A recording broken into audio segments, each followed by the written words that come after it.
Hi hello ಎಲ್ರಿಗೂ ನಮಸ್ಕಾರ, welcome back to my new log guys. So ಇವತ್ತೇನಪ್ಪ ಅಂತ ಹೇಳಿದ್ರೆ ಮೆಟ್ರೋ ಸ್ಟೇಷನ್ ಹತ್ರ ಹೋಗಿ ಒಬ್ಬರನ್ನ ಪಿಕಪ್ ಮಾಡಬೇಕು ವಿತ್ ಅಲ್ಲಿಂದ ಕೆಲ್ಸಕ್ಕೆ ಹೋಗ್ಬೇಕು. ಸೊ ಅಲ್ಲೆಲ್ಲ ಏನೇನ್ ಚಾಲೆಂಜಸ್ ಇರ್ತದೆ ಅಂತ ಹೇಳಿ ನೋಡೋಣ. Let's come guys. अच्छा ठीक है। ನಾನು ಪಿಕ್ ಮಾಡ್ಕೊಂಡು ಹೊಟ್ಟಿದ್ದೆ HBR ಲೇಔಟ್ಗೆ. ಸೊ ಏನಪ್ಪಾ ಅಂತ ಹೇಳಿದ್ರೆ ಅಲ್ಲ ನಮ್ಮ ಸ್ಟೋರ್ ಇದೆ. ಸ್ಟೋರ್ ಬಂದ್ಬಿಟ್ಟು ಫುಲ್ ಸ್ಟ್ರಗಲ್ ಅಲ್ಲಿ ಇದೆ. ಯಾಕಂತ ಹೇಳಿದ್ರೆ ಅಲ್ಲಿ ಮ್ಯಾನ್ ಪವರ್ ಅಟ್ರಿಷನ್ ಆಗಿದ್ದಾರೆ. ಸೊ ಏನಪ್ಪಾ ಇವತ್ತು ನಮ್ಮ ಟಾಸ್ಕ್ ಅಂತ ಹೇಳಿದ್ರೆ ಸ್ಟೋರ್ ರೆಡಿ ಮಾಡೋದೇನೆ.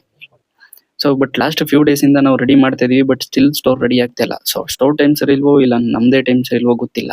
ಸೊ ಹಿಂಗೆ ಅಂತ ಬೈಕೊಂಡು ಹೊರಟಿದ್ದೆ HRBS ಸ್ಟೋರ್ಗೆ.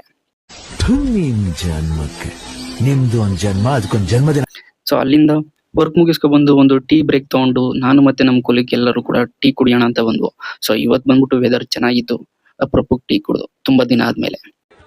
इस काम के लिए तो वक्त ही वक्त है. ಹಾಗೆ ಕೆಲಸದ ಬಗ್ಗೆ ಎಲ್ಲರೂ ಮಾತಾಡ್ಬೇಕಾದ್ರೆ ಗೊತ್ತಾಯ್ತು ನನ್ನೊಬ್ಬನಿಗೆ ಮಾತ್ರ ಮನಸ್ತಾಪ ಐತೆ ಅಂತ ಅನ್ಕೊಂಡಿದೆ, ಬಟ್ ಎಲ್ರಿಗೂ ಇದೆ. ಸೊ ಹಾಗಾಗಿ ಓವರ್ ಆಗಿ ಜಾಸ್ತಿ ಥಿಂಕ್ ಮಾಡಿಲ್ಲ.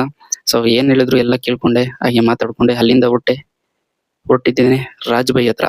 ಸೊ ರಾಜ್ ಬೈ ಯಾವಾಗ್ಲೂ ವಿಚಾರಿಸ್ತಾನೆ ಇರ್ತಾರೆ ನಮ್ ಯೂಟ್ಯೂಬ್ ಬಗ್ಗೆ, ಹಂಗೆ ಯಾವಾಗ್ಲೂ ಯಾಕೆ ನಮ್ಮನ್ನ ಸ್ಕ್ರೀನ್ ಅಲ್ಲಿ ತೋರಿಸ್ತೀಯ ಅಂತಾನು ಹೇಳ್ತಿರ್ತಾರೆ. ವರ್ಕ್ ಮುಗಿಸ್ಕೊಂಡು ಹೊರಟಿದ್ದೆ ಮನೆ ಕಡೆಗೆ. ಸೊ ಆನ್ ದ ವೇ ಬರೋ ರೋಡಲ್ಲಿ MG ರೋಡ್ ಹತ್ರ ಈ ತರ ಫುಲ್ ಡೆಕೋರೇಷನ್ ಇತ್ತು. ಸೊ ಆಲ್ಮೋಸ್ಟ್ ಯಾವಾಗ್ಲೂ ಇರ್ತದೆ ಈ ರೋಡಲ್ಲಿ ತಿರ್ಗಾಡ್ಬೇಕಾದ್ರೆ ನೋಡ್ತಾನೆ ಇರ್ತೀನಿ. ಬಟ್ ಜನ ಕ್ರೌಡು ಮತ್ತೆ ಇದು ಡೆಕೋರೇಷನ್ ಎಲ್ಲ ಮಸ್ತಾಗಿತ್ತು.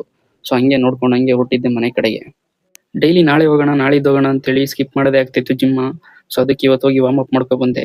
ಸೊ ಇವತ್ತಿಗೆ ಇಷ್ಟೇ, ನಾಳೆ ನೆಕ್ಸ್ಟ್ ವಿಡಿಯೋದಲ್ಲಿ ಸಿಗೋದಾ ಗೈಸ್.